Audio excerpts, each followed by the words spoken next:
မ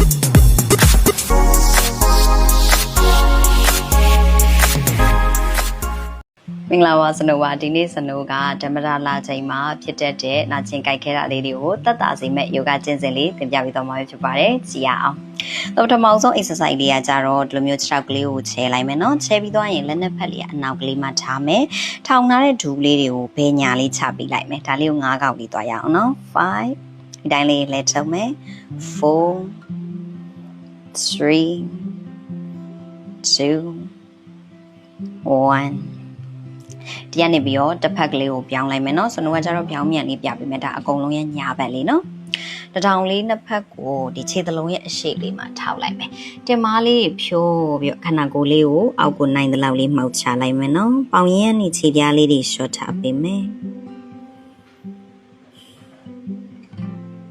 ကဲနောက်တစ်ချမ်းလေးသွားရအောင်ဒီကနေပြီးတော့ခုနအတိုင်းလေးပဲเนาะဒီဒူးလေးတွေကိုထောင်းလိုက်ဒူးနှစ်ဖက်လုံးချလိုက်မယ်ချပြီးရင်ဒီခြေသလုံးရဲ့အရှိလေးမှာတထောင်လေးကိုထောက်လိုက်မယ်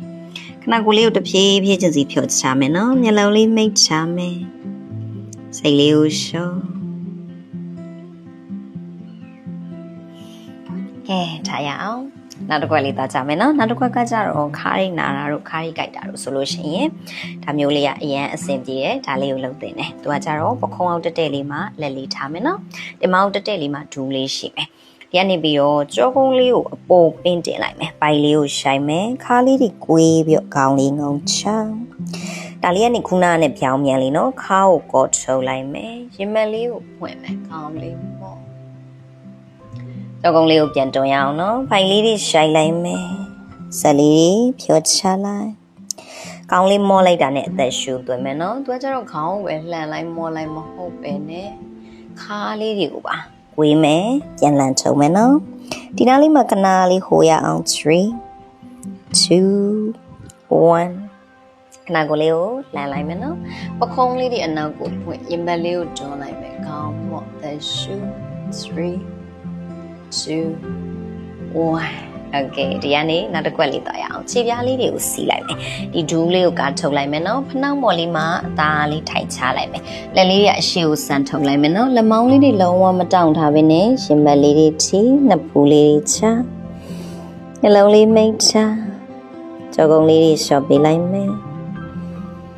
ဖိုက်ကြောလေးတွေရှော့ပေါင်လေးတွေတောင်တတာလေးချ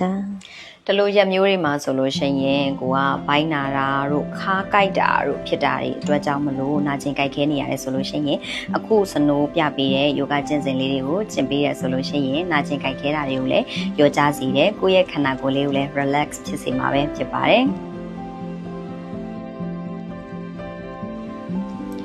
ဒါပေမဲ့တစ်ခါတလေမှာနာကျင်ကြိုက်ခဲတာအရင်နာလာပြီးတော့မခံနိုင်လောက်အောင်ကြိုက်ခဲနေရဆိုလို့ရှိရင်ဒီပါရာမီဆာဂရစ်လေးတောက်လို့ရတယ်။သူကကြတော့အစာအိမ်လုံးဝမထိခိုက်စေဘဲနဲ့ပါရာစီတမော900 mg ပါဝင်တဲ့အတွက်ကြောင့်မလို့အခုလိုမျိုးဓမ္မတာလာတဲ့အချိန်မှာဖြစ်တတ်တဲ့နာကျင်ကြိုက်ခဲတာတွေခေါင်းကြိုက်တာတွေကိုယ်လက်ကြိုက်ခဲတာတွေကိုအမြန်ဆုံးသက်သာစေမှာပဲဖြစ်ပါတယ်။စနိုးကတော့အရန်ကြိုက်လာပြီးတော့မခံနိုင်တော့ဘူးဆိုလို့ရှိရင်ဒီလိုမျိုးပါရာမီဆာဂရစ်လေးကိုတောက်တဲ့ခုနပြပေးရဲ့ယောဂကျင့်စဉ်လေးတွေကျင့်ဖြစ်တယ်ကဲအဲ့ဆိုလို့ရှိရင်ယောဂကျင့်စဉ်လေးတွေဆက်လုပ်လိုက်ရအောင်နော်ပလက်လှန်လိုက်မယ်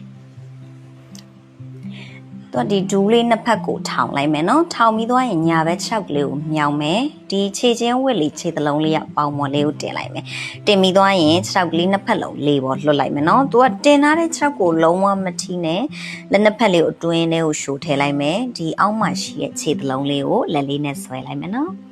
ပြီးမျက်လုံးလေးမှိတ်ပြီးခါးလေးတွေစမ်းချုံခန္ဓာကိုယ်လေးကိုလှုပ်တယ်ဆိုယုံလေးလှုပ်ပေးလိုက်မယ်